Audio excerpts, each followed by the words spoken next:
Buenos días, Egunon. Buen día, salam aleikum. Good morning. Bien, hoy es miércoles 13 de septiembre del año 2023 y vamos de aniversarios. Solo hace 2 días fue la Diada, esa fecha tan importante en Cataluña, aunque este año parece ser que ha habido bastante menos asistencia, a pesar de las convulsiones que están afectando al panorama español y que tienen que ver con Cataluña. También es, por supuesto, ya lo saben ustedes, el aniversario de el atentado contra las Torres Gemelas en Nueva York y también 11 de septiembre, 50 años del golpe de Estado de Pinochet contra Salvador Allende. Y hoy, 13 de septiembre, pues nada más y nada menos que se cumplen 100 años del golpe de Estado de Primo de Rivera. En fin, un golpe de Estado que ya saben ustedes que de algún modo dejó tocada a la monarquía de Alfonso XIII y sobre el que han aparecido en estos días, con motivo de ese aniversario, pues algunos libros, como por ejemplo uno escrito por un joven historiador que se llama Roberto Villa y que se llama 1923, el golpe de Estado que cambió la historia de España. Es un libro que es interesante porque, vamos, no me he hecho con él todavía, pero es un libro que evidentemente promete porque reinterpreta un poco lo que ha sido la visión de aquel acontecimiento que ha tenido casi siempre la historiografía y que se contaba en las facultades de historia incluso, que es que el golpe había sido inducido por el rey. Ya saben ustedes que en historia, como en la vida, nunca hay blancos y negros absolutos, ¿no? Siempre hay grises. Pero siempre esa había sido la interpretación, que Alfonso XIII había inducido aquel golpe de Estado, entre otras cosas porque no quería que las responsabilidades por la guerra de África y por el desastre anual al que se estaban debatiendo en el Congreso le llegaran a alcanzar a él. Bueno, pues parece ser que esa interpretación no es tan exacta, parece ser según estas últimas aportaciones, y que está también en gran medida influida pues por la lectura que se quiso hacer posteriormente en los años de la República de lo que había sido el golpe para tratar de legitimar a la República de alguna manera pues imputando a la monarquía el haber apoyado aquel golpe de Estado. Entonces parece ser que al menos esa es la tesis que defiende Roberto Villa en su libro. El rey se encontró ya con un golpe que estaba en marcha, ¿no? No fue tanto que él indujera el golpe como que se encontró con un golpe que estaba en marcha por parte de Primo de Rivera y de amplios sectores del ejército que lo respaldaban, y cuando en un momento dado regresa de sus vacaciones a Madrid se encuentra con que el golpe ya está hecho. Entonces, bueno, en lugar de oponerse al golpe,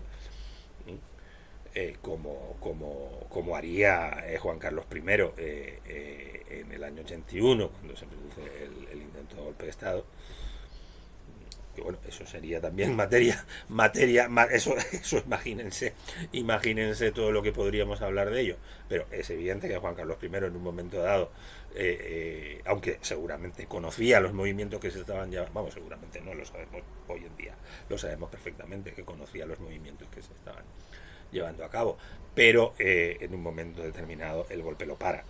Bueno, eso no sucedió con Alfonso XIII, se encuentra con que el golpe ya está hecho, con independencia de que, bueno, seguramente a lo mejor incluso las dos interpretaciones tienen algo de validez, como ocurre siempre con casi todo en la vida y tanto en la historia, ¿no?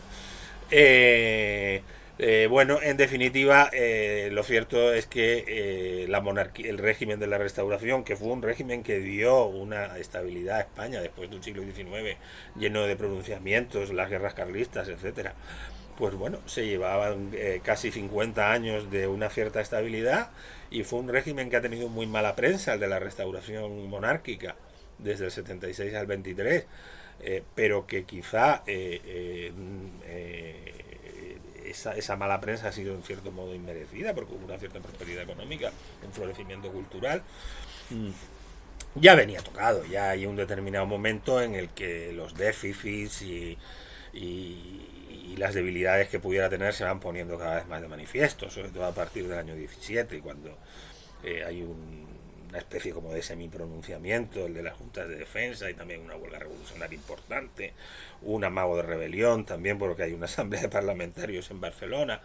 Y el año 17 pues da fin un poco a esa época de los partidos del turno, en el que el rey encargaba bien a los liberales, bien a los conservadores, formar gobierno. El turno está cada vez más, ese turno de liberales y conservadores empieza a estar cada vez más tocado. Y bueno, y la culminación, que sería también largo, y el explicarles a ustedes lo que fue el régimen de la restauración, pues culmina de alguna manera con ese golpe de Estado del año 23, que recibió el apoyo de sectores de la población bastante amplios, y que hay que recordar que se suman a él y colabora con él, por ejemplo, el Partido Socialista y sobre todo la Unión General de Trabajadores de Largo Caballero, que de alguna manera crece muchísimo a raíz de esa colaboración y se beneficia de esa colaboración, sobre todo en los primeros años del nuevo régimen de Primo de Rivera. Pero bueno, luego después pues llega un momento en el que ese régimen también empieza de algún modo a deteriorarse, y entonces bueno, da paso a un nuevo periodo autoritario un poco más cortito, que era el del llamado general Berenguer, que hay quien lo llamó dicta blanda. Se suponía que seguía vigente la Constitución de 1876, pero empiezan entonces ya lógicamente los ataques a Alfonso XIII, en el sentido de haber vulnerado la Constitución del 76 al haber inducido ese golpe, que bueno, que quizá no fue tan, como hemos dicho antes, tan inducido como que se lo encontró y no se opuso a él. Entonces, bueno, esto lastrará el régimen, lastrará la monarquía definitivamente hasta que un gobierno posterior a ese gobierno de Berenguer, que había sucedido al de Primo de Rivera, convoque unas elecciones municipales que son la excusa para que el régimen de alguna manera entregue la cuchara, porque es cierto que seguramente le iba a ser ya muy difícil continuar, venía ya mal, y además había perdido en la mayor parte de las grandes ciudades y de la mayor parte de las capitales de provincia, aun cuando los republicanos no ganaron las elecciones. Si se ven los votos monárquicos y votos republicanos en aquellas elecciones, fueron muchos más los votos monárquicos los que se emitieron en aquellas elecciones municipales que tuvieron lugar en el año 31. Pero el régimen estaba ya muy descompuesto, y entonces de alguna manera pues entrega la cuchara y da paso a esa república, que no nace con un apoyo popular tan grande como el que a lo mejor muchas veces se nos ha dicho, y en donde sobre todo hay unas fuerzas que son las fuerzas monárquicas, que en un momento dado entregan la cuchara y no están organizadas en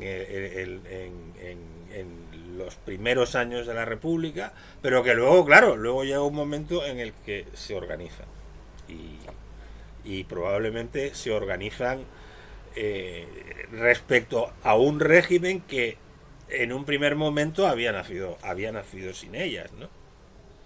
Y lógicamente van a oponerse a ese régimen, o lo van a ver con recelo casi desde el primer momento. Es decir, la República, y es doloroso tener que decirlo así, porque probablemente es uno de los motivos que explica su fracaso, no nació del consenso. No nació del consenso. Así como en otras ocasiones, como es el caso del régimen del 78, el régimen del 78, yo creo que sí puede decirse que nace de un consenso en el que unos y otros ceden.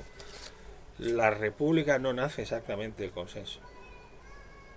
Luego, una vez que está instaurado el régimen, eso da lugar a una serie de consensos, etcétera.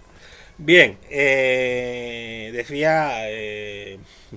decía tras esta pequeña disertación que estábamos en tiempo de aniversario. Voy también a comentarles algunas cosas que han sucedido en los últimos días por enmarcar este vídeo si alguna vez lo ven.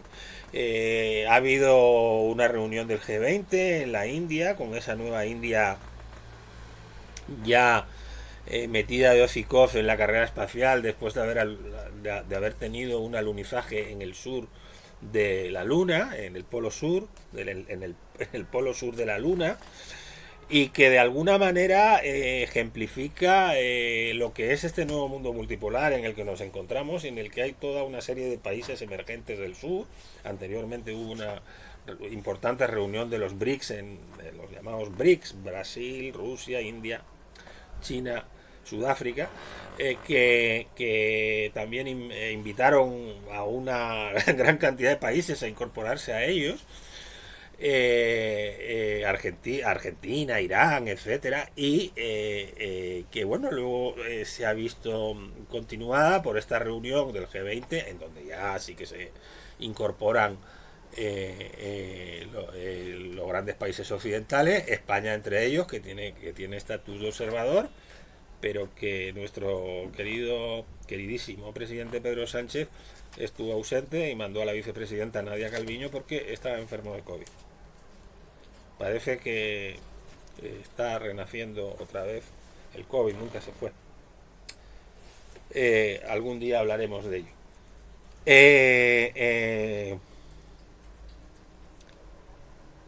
Importante esta reunión de los del G20. Bueno, no lo sé, pero se le ha dado una importancia. No acudieron ni Vladimir Putin ni el líder chino, muy significativo, porque no querían mojarse, probablemente. Bueno, Putin, el problema que tiene también es que hay algunas órdenes internacionales contra él. Y hubo una declaración final bastante ambigua en la que no se llegó a condenar explícitamente la invasión de Ucrania, pero bueno, sí que hubo unas referencias que podían ser tomadas como algo no muy favorable a Rusia. La guerra de Ucrania, digamos que ha muerto la primera cooperante española en guerra, Emma Igual, a la que seguramente merecería que se le dedicase muchísimo más tiempo del que aquí le estamos dedicando. Y que, en fin, mandamos desde aquí nuestras condolencias a su familia. Y bueno, la gran noticia, aparte de la vorágine política en la que seguimos metidos y a la que luego me referiré, pues ha sido el terremoto de Marruecos. Un terremoto devastador que ha supuesto 3.000 víctimas hasta ahora. Tuvo lugar el sábado. Ya les estoy comentando que estamos a miércoles. Ha tenido lugar en la zona sur de Marruecos, en esa zona del Atlas hacia Ouarzazate, antes de llegar a la frontera con el Sáhara Occidental ocupado, pues al norte de esa frontera con el Sáhara Occidental ocupado, en la zona del Atlas, es decir, al sur del país. Ha tenido lugar ese terremoto y bueno, como sucede siempre en países menos desarrollados que el nuestro, pues cuando tiene lugar una catástrofe de estas características, pues Las estructuras son normalmente más débiles, las ayudas tardan en llegar, los servicios públicos para socorrer y para poder atender a los heridos pues son menos eficientes, eh, y, y bueno, esto se ha visto también en Libia, en donde, en donde en estos mismos días también ha tenido lugar, como consecuencia de una gota fría, unas inundaciones, y las cifras que se han ofrecido son mucho mayores. Son de 4.000 5.000 muertos a consecuencia de un fenómeno de gota fría que en el occidente desarrollado hubiera sido inimaginable. Bueno, nos referiremos más a lo que sucede en Marruecos que a lo de Libia por obvias razones de cercanía. Digamos que Libia, desde que se produjo la intervención, a mi juicio desafortunada, de Estados Unidos, sobre todo de Francia, eh, auxiliada en gran medida por Gran Bretaña y también por Estados Unidos,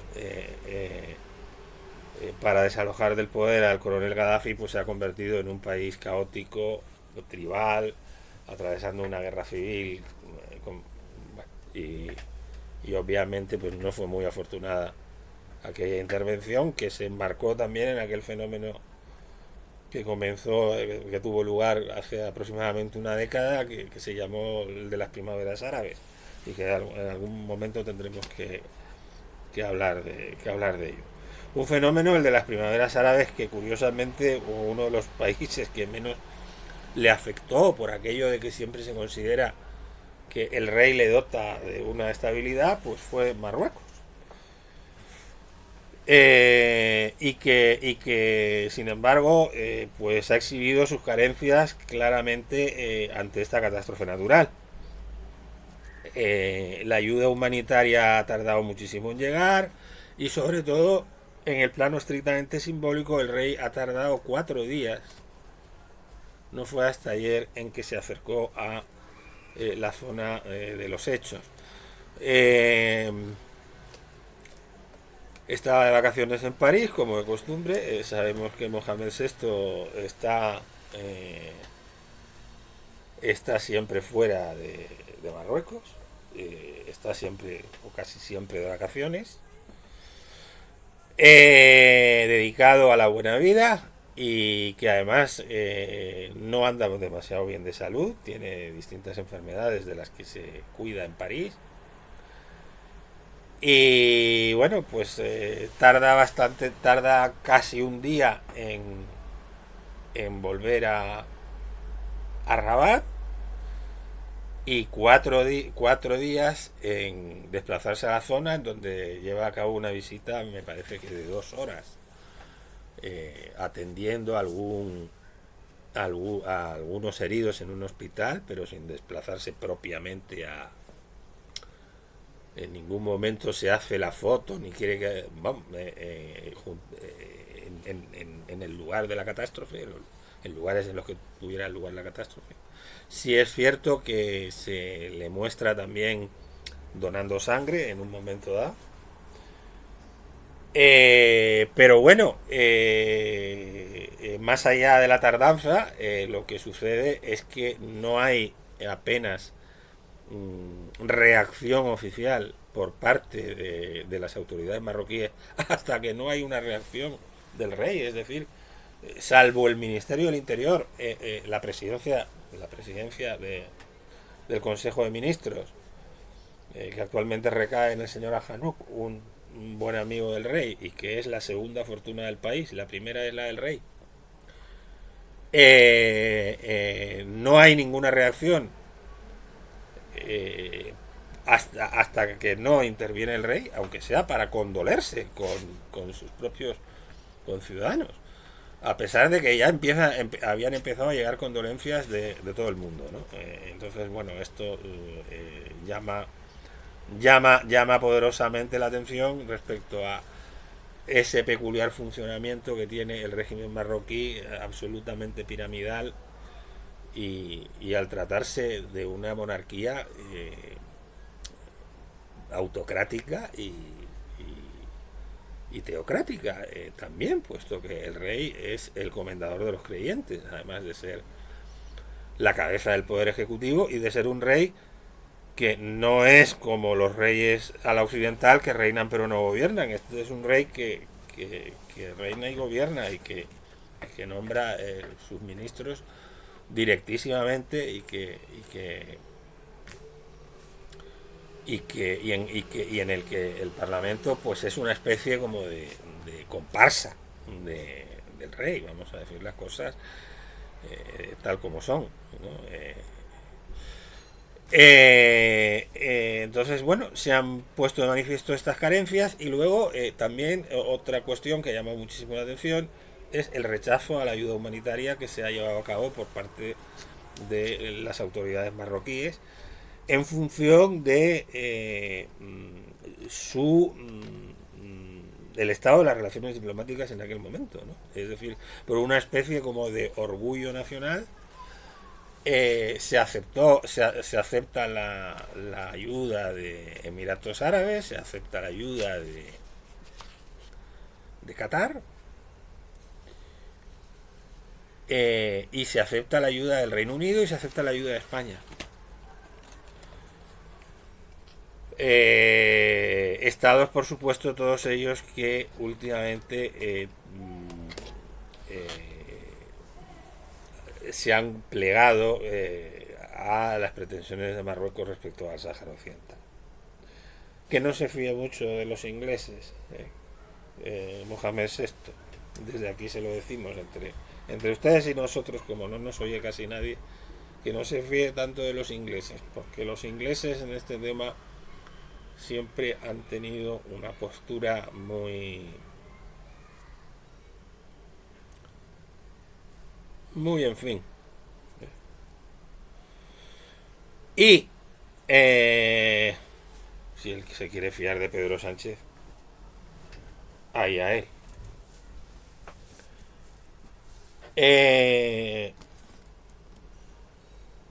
Y luego es llamativo que haya negado la colaboración de Francia y la colaboración básicamente de la Unión Europea. ¿Por qué?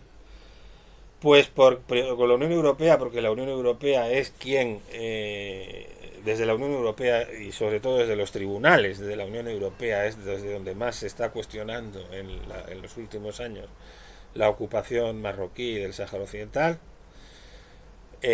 al declarar inválidos los acuerdos que la Unión Europea, el acuerdo de pesca o el acuerdo de asociación que se firman con Marruecos, cuando incluye al Sáhara Occidental, puesto que el Sáhara Occidental no forma parte de Marruecos y el Sáhara Occidental y su representante legalmente establecido, que es el Frente Polisario, debe ser consultado a la hora de llevar a cabo acuerdos económicos de la Unión Europea que afecten a la explotación de las riquezas naturales de ese territorio. Es decir, Marruecos no puede decidir así como así por el Sáhara, lo ha establecido los distintos tribunales de la Unión Europea, y Marruecos eso no se lo perdona a la Unión Europea, aunque no le importa tampoco recibir determinadas ayudas. O sea, es curioso esto de que hayan mostrado este orgullo ante una necesidad como la del terremoto, que es una necesidad de urgencia, porque a lo mejor esa ayuda se iba a ver de una manera, se iba a visibilizar mucho, pero Marruecos tiene muchísimos programas con la Unión Europea en los que recibe muchísimo dinero y que no se sabe muy bien a dónde va, si va directamente al bolsillo del rey o a dónde va para el control de la inmigración, por ejemplo. Inmigración que está absolutamente descontrolada en este momento en Canarias. Se están batiendo récords, llegadas sí, y están llegando ya también al Hierro, o sea, se están produciendo unas llegadas tremendas. Y en muchos casos estas ayudas las reciben sin ningún problema. Pero qué curioso estos remilgos a la hora de recibir ayuda humanitaria, ¿no? Una ayuda que les podría solucionar, podría ayudar muchísimo. Vamos, ya han pasado 4 días. Podría haber ayudado en estos días muchísimo a todas las tareas de tratar de encontrar bajo los escombros a personas aún con vida. Bueno, las cifras son de 3.000. Y bueno, no ha aceptado la de Francia porque con Francia tiene un contencioso desde hace unos cuantos años bastante peliagudo, eh, por el tema de Pegasus. Ese tema de Pegasus, ese tema de espionaje por el que por el que fueron hackeados teléfonos de autoridades relevantes tanto del Reino Unido como del Reino Unido, perdón, del Reino Unido no lo sabemos, de muchísimos países, ese sistema israelí, y que bueno, y que tuvo hackeado a todo el gobierno español o a relevantes miembros del gobierno español durante la última crisis con Marruecos, antes de que Pedro Sánchez Pérez Castejón cediera ignominiosamente ante las demandas sobre el Sáhara Occidental del MACFEN. El MACFEN, ese aparato, ese entramado, eh, que es el más cercano a Mohamed VI, no es siquiera el gobierno, son unos cuantos ministros, él, el jefe de los servicios secretos, etcétera. Y ante el que Pedro Sánchez cedió. Empezó por ceder al destituir a la ministra de Asuntos Exteriores, Arantxa González Laya, que había acogido al secretario general del Frente Polisario, Brahim Ghali, en España para recuperarse del COVID, y entonces, no sé, a lo mejor este señor que se cree que pues pensaba que con eso se iban a calmar, cuando lo que dicta la experiencia y los que llevamos un tiempo siguiendo un poquito lo que son las relaciones España-Marruecos, sabemos que Marruecos, como se le ceda un poquito, quiere más. Si ve que hay un poquito de debilidad, quiere más. Entonces el primer fallo fue entregar la cabeza a Arantxa González Laya. Y al final, pues lo que hizo Pedro Sánchez fue algo ignominioso. Bueno, terminaron, nos enteramos de esa carta que había escrito por la prensa marroquí, por la agencia oficial de noticias marroquí, y no por él. O sea, y tampoco sabemos si esa carta se la escribieron, porque no lleva ni siquiera un sello oficial del Ministerio de Exteriores ni nada, diciendo que la mejor solución para el tema del Sáhara Occidental era la autonomía, ¿no? Y parece ser que muy obediente con respecto a esa línea de política exterior que trazó Pedro Sánchez y de la que no dio explicaciones ni a su gobierno, ni a la oposición, ni a nadie, y que rompió con 40 años o casi 50 años, sí, casi 50 años de política exterior española, pues muy obediente con eso, pues se fue de vacaciones a Marruecos en cuanto pasaron las elecciones pasadas, ¿no? Bueno, es curioso, ¿no? Sin embargo, Francia, que siempre ha sido el mayor apoyo de Marruecos en el tema del Sáhara, siempre lo fue, sabe defender sus intereses, y cuando se supo que la mayor parte de su gobierno había sido espiado por Pegasus, pues el presidente francés Macron tuvo unas palabras telefónicas, al menos así se publicó entonces, con Mohamed VI, que lo que condujeron fue a que Mohamed VI se enfadara, y me parece que en este momento no hay embajador marroquí en París. Bueno, también incluso Estados Unidos ha rechazado la ayuda, porque Estados Unidos ha vuelto a apretarle las tuercas a Mohamed VI.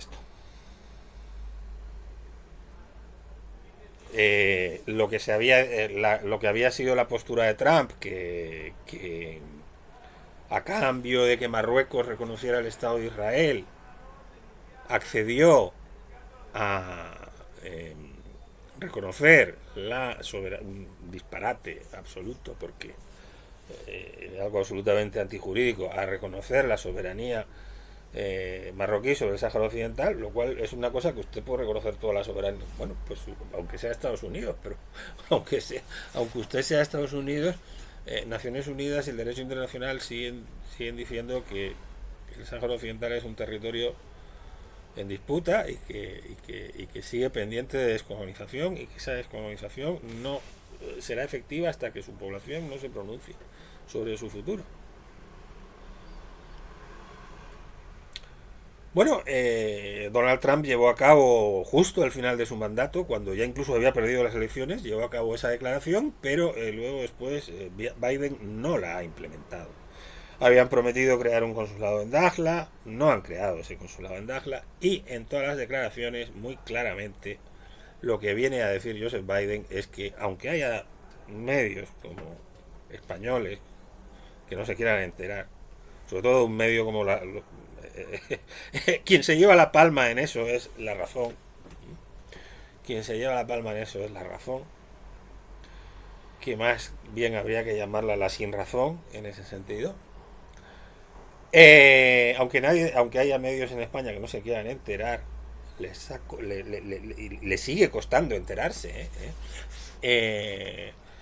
Biden no ha implementado lo de Trump, y las declaraciones que hace Biden respecto a una solución para la cuestión del Sáhara Occidental en ningún momento alcanzan el grado de respaldo de Pedro Sánchez, puesto que Pedro Sánchez decía que el plan de autonomía, dijo en esa carta que parece que le escribieron, dijo que el plan de autonomía marroquí era la mejor solución, era el mejor plan, el más creíble, realista,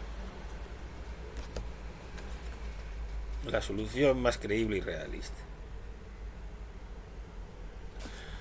Mientras que por parte de Estados Unidos se ha hablado de ese plan como un enfoque potencial, como una posibilidad, entre otras. Así ha sido. En diplomacia, las comas, los matices, son importantísimos. Y cuando Pedro Sánchez dijo que esa era la solución más creíble, más realista, estaba decantándose claramente por esa solución, que es una solución abiertamente contraria al derecho internacional, puesto que sin autodeterminación del pueblo saharaui no hay cumplimiento de las resoluciones de la ONU. Y el resto siempre, de hecho lo hicieron anteriormente los gobiernos de Mariano Rajoy e incluso el de José Luis Rodríguez Zapatero, que colaboró con el de Marruecos en la elaboración de ese plan de autonomía cuando se presentó ante la ONU. Eso es un hecho y se sabe que fue así, que hubo funcionarios del Ministerio de Exteriores que colaboraron. Pero nunca llegaron, en las declaraciones oficiales, nunca llegaron a decir que nunca se llegó a decir que esa era la solución más creíble, más realista. En las declaraciones de Estado nunca se llegó a decir eso.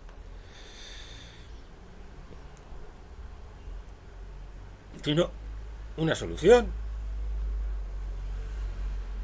Dije, hombre, pues si te reúnes con alguien, pues no le vas a decir, no vas a decir que esto no es válido, ¿no?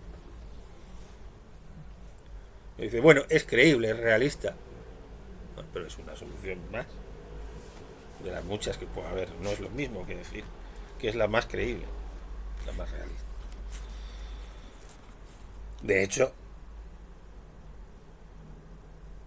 ¿por qué vamos a ocultarlo? Las propias resoluciones de la ONU, las propias resoluciones del Consejo de Seguridad, de la ONU, cuando renuevan la misión de Naciones Unidas para un referéndum en el Sáhara Occidental y hacen un recordatorio y hacen un recuento de todo lo que se ha ocurrido desde la última vez que se renovó la misión, que a finales de octubre se va a renovar otra vez la próxima,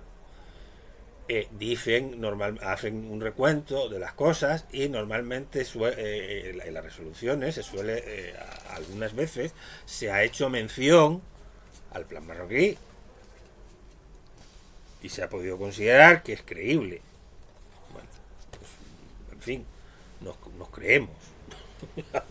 Me parece que es mucho creer, y desde luego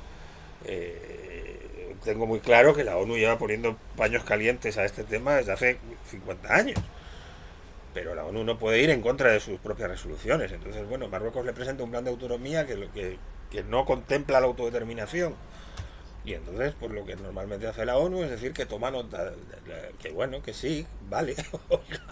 Pues yo tomo nota de esto que usted me está diciendo. Tiene muchos paños calientes. Pero una cosa es que tú tomes nota, que digas, bueno, vale. Y otra cosa es que tú digas, esta es la mejor solución. Que es lo que hizo Pedro Sánchez. Y se apartó de lo que había sido la trayectoria de todos los gobiernos de España desde que se inició el conflicto con nuestra marcha de allí.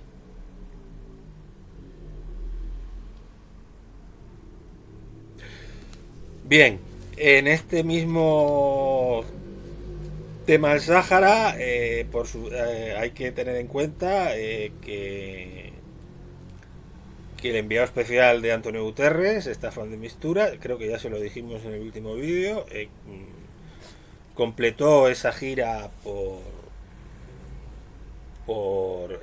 los países implicados.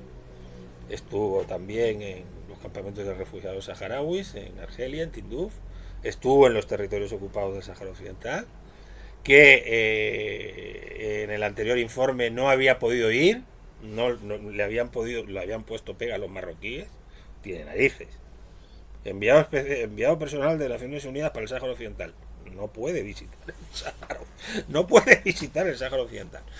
Bueno, ha podido visitar el Sáhara Occidental. ¿Por qué? Pues porque Estados Unidos le apretó las tuercas a Marruecos. A Estados Unidos le apretó las tuercas a Marruecos para que pudiera visitarlo. Y Estados Unidos en este momento le interesa mucho llevarse bien con Argelia. Ya saben que ha habido un golpe de Estado en Níger recientemente, que Francia está saliendo de la región, que los franceses cada vez tienen más problemas para tener una presencia en la región, pero a Estados Unidos tampoco le interesa que todo aquello vaya cayendo en manos de China, en manos de Rusia. Y básicamente allí hay un actor muy importante para evitar eso, que es Argelia. Y sí, es Argelia. Aunque Argelia sea un aliado, en cierto modo, también Argelia juega un papel muy importante también de relación con las potencias occidentales. Tiene una buenísima relación con Francia ahora a nivel energético. Todo lo que le sucedió a España, que al ceder Pedro Sánchez ante el sultán marroquí, lo que ocasionó fue que se rompieran y que nuestras relaciones con Argelia, que por cierto no se han recuperado, pues Francia en ese momento recuperó sus relaciones con Argelia y tiene muy buena relación. Y a Estados Unidos le interesa también mucho tener una buena relación con Argelia. De hecho, ya saben que cuando se produjo el golpe en Níger hubo un amago por parte de los países del África Occidental, agrupados en la llamada Confederación de África Occidental, la CEDEAO, que quería llevar a cabo una intervención para deponer al nuevo gobierno de Níger. Ese gobierno nacido, bueno, de acuerdo, nacido de un golpe de Estado, pero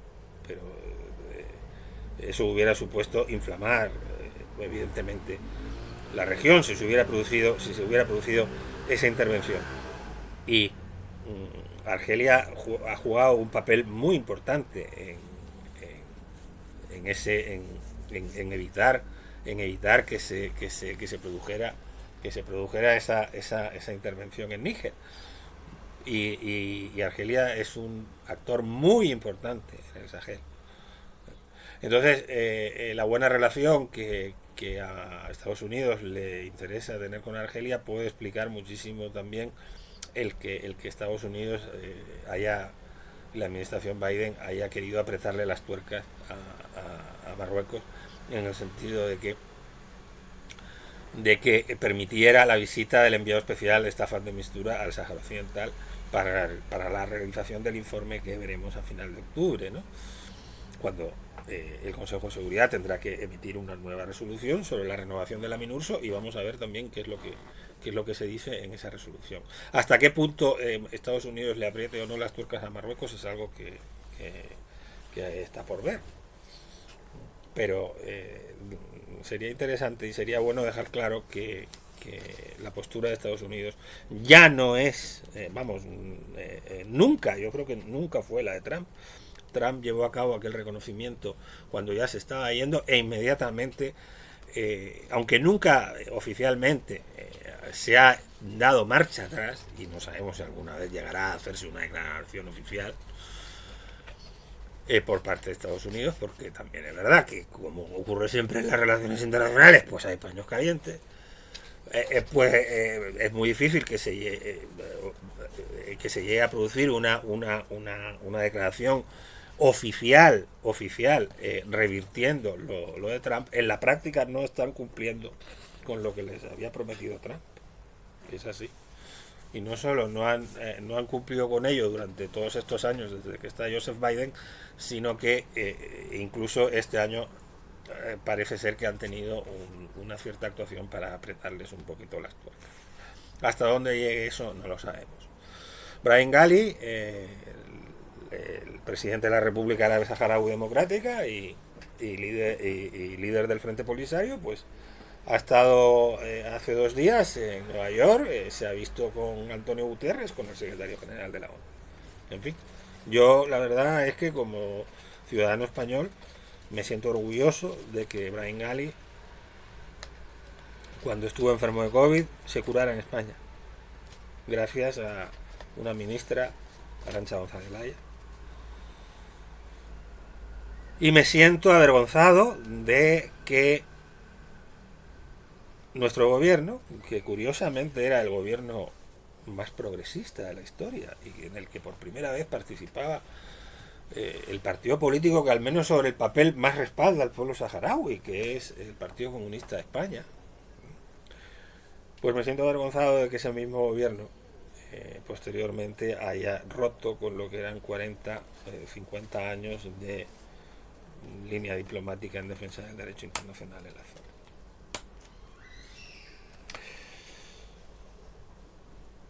Bueno,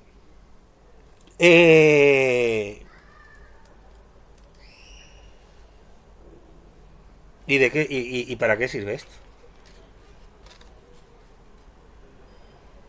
¿Para qué sirve esto? Cuando Marruecos no controla la inmigración, sigue sin controlar la inmigración. Ahora ha vuelto, bueno, se puede deber al buen tiempo, o al menos así se dice.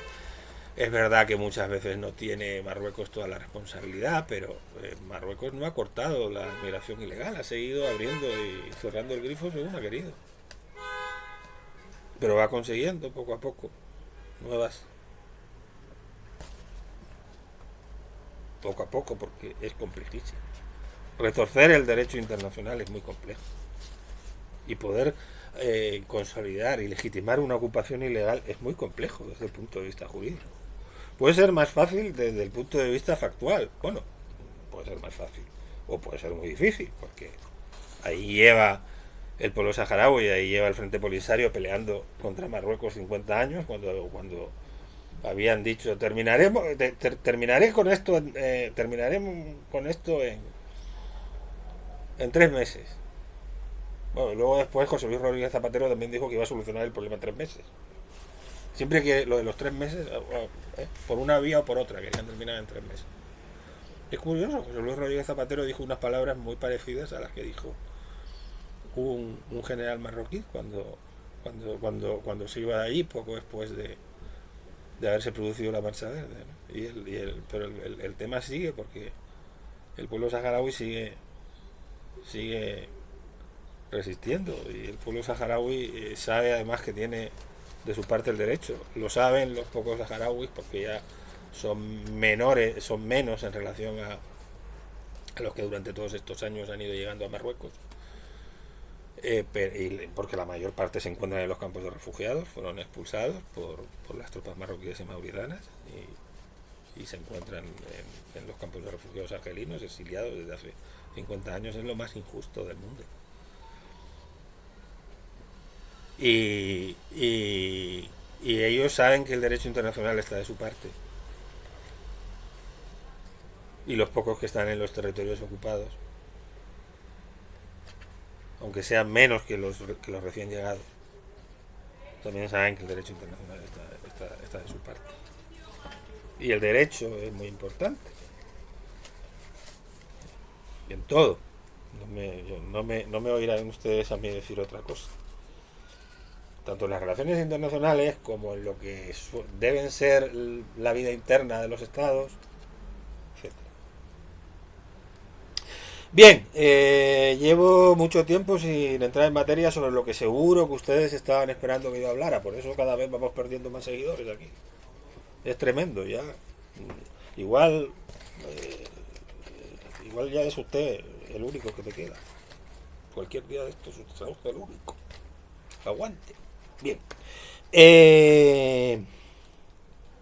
O la única. Bien. ¿Aquí qué está pasando? Pues bueno, pues aquí seguimos aquí seguimos en nuestras tonterías, pero unas tonterías que llega un momento que ya se hacen incluso peligrosas, ¿no? Bueno, recordemos que Rubiales dimitió por fin.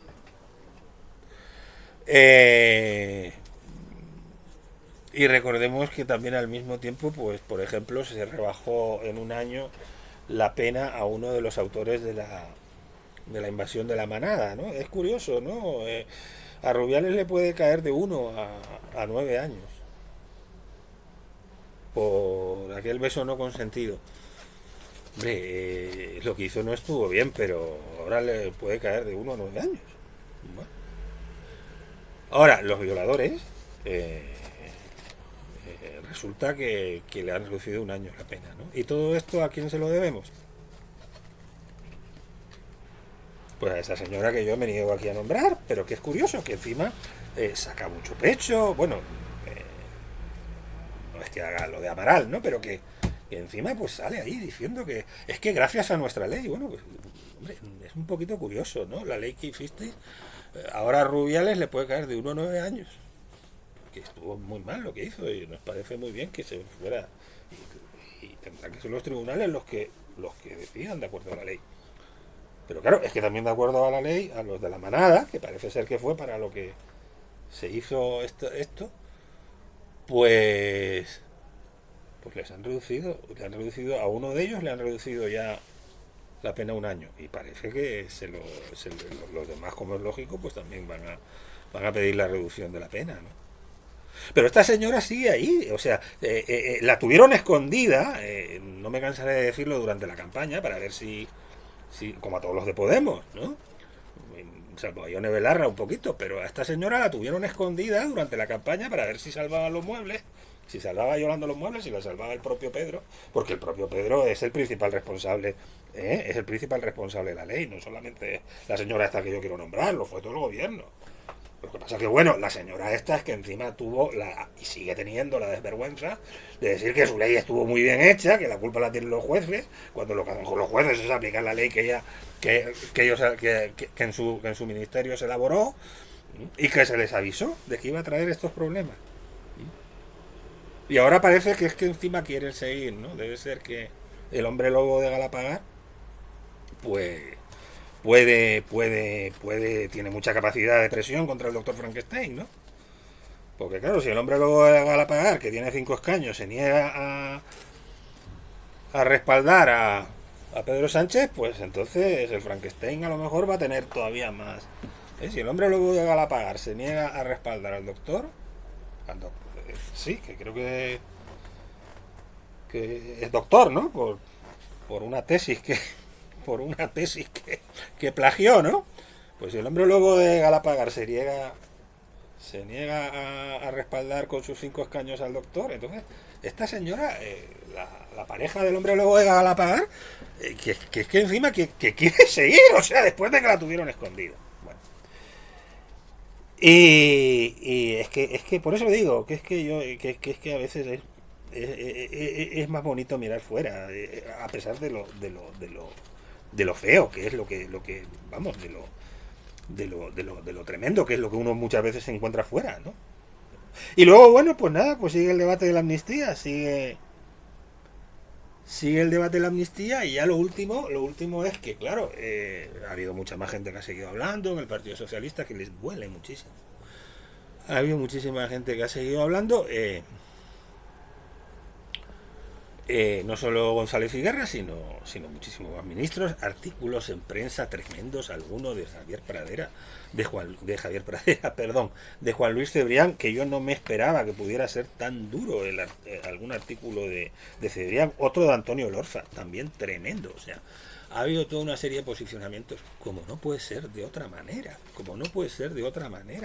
pero vamos a ver, ¿cómo puede ocurrir? Pero vamos a ver, pero ¿en qué cabeza puede caber que se otorgue una amnistía a unos señores que atentaron contra la democracia y que eso se quiera comparar con lo que fue la amnistía, que lo que supuso fue la reconciliación entre los españoles en el tránsito de una dictadura hacia una democracia, con la cual lo que se quería decir era que el que había sido antifranquista, pues mira, ahora estamos en un cambio, entonces estábamos en un cambio de régimen, y entonces se coge y se dice, pues mire usted, ¿cómo va a estar mal lo que usted hizo?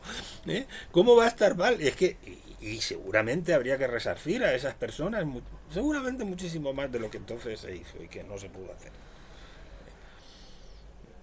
Pero bueno, lo que hubo fue un abrazo, o sea, un olvidar, o sea, es que aquello fue mucho. ¿No? ¿Cómo puede alguien comparar eso con esto otro? De unos señores que se alzaron contra el régimen constitucional desde el día 6-7 de septiembre, incurrieron en una ilegalidad absoluta, no solo respecto a la Constitución española, sino respecto al Estatuto de Cataluña, que exigía para su reforma 2/3.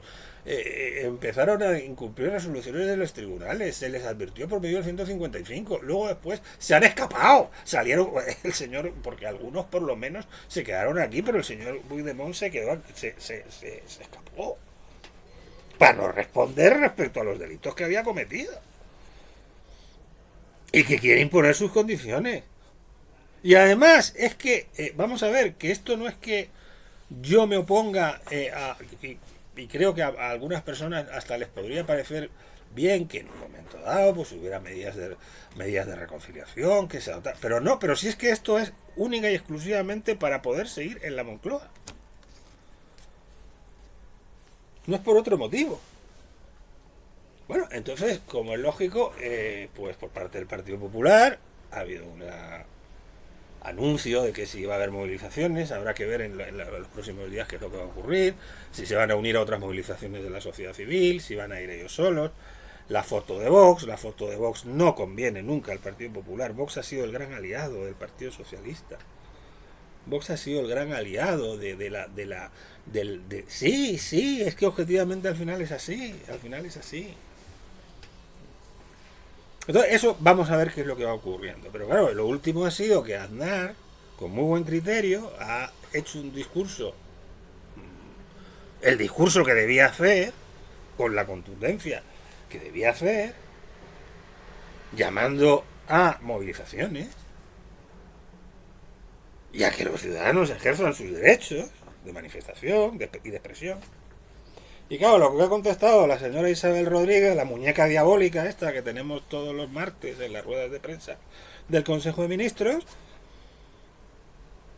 sí, es que parece la novia de Chucky, ¿no? Es que Aznar está llamando al golpista, o sea, nos ha llamado golpistas. Con lo cual, bueno, claro, como ellos indultan a los golpistas, me imagino que también nos indultarán a nosotros, ¿no? O sea, ahora resulta que los que están pegando un golpe y los que están colaborando con con unos golpistas, a quienes se quejan,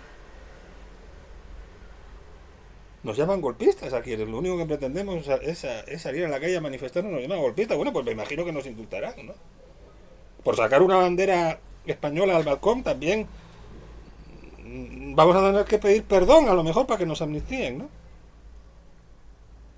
Ah, Puigdemont ni siquiera tiene que pedir perdón, ¿no? En fin, yo ya les comento, mal asunto, o sea, mal asunto cuando desde un Consejo de Ministros a quienes quieren ejercer sus derechos de manifestación o se plantea que ejerzan sus derechos de manifestación y de expresión para protestar contra una medida se le llama golpista. Mal asunto, ¿eh? En fin. Eh, bueno, pues en eso es en lo que nos encontramos. En eso es en lo que nos encontramos en este momento. Y, y ya les iremos hablando de ello. Ya les iremos hablando de ello. Pueden si quieren, eh, dar un like si les ha gustado el vídeo. Pueden también seguirnos. Pueden efectuar también si quieren algún comentario. Y hasta el próximo vídeo.